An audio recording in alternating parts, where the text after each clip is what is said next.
Mass మహారాజా Raviteja cinema అంటే ప్రేక్షకులు వినోదం ఆశిస్తారు. ఏమాత్రం ఎంటర్టైన్మెంట్ ఉన్నా చాలు సినిమాని హిట్ చేస్తారు.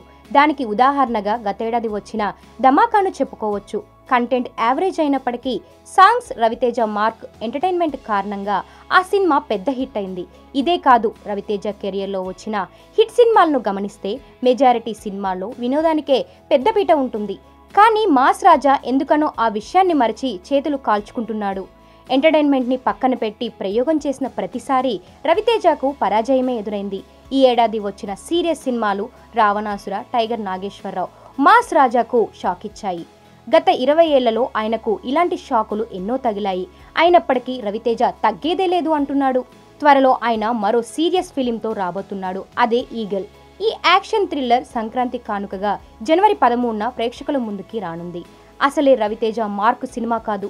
దానికి తోడు సంక్రాంతి సమయంలో ఫ్యామిలీ ఎంటర్టైనర్స్ చూడడానికి ప్రేక్షకులు ఎక్కువ ఆసక్తి చూపిస్తారు. మరి ఈ అడ్డంకులను దాటుకొని ఈగల్ చిత్రం రవితేజకు విజయాన్ని అందిస్తుందేమో చూడాలి.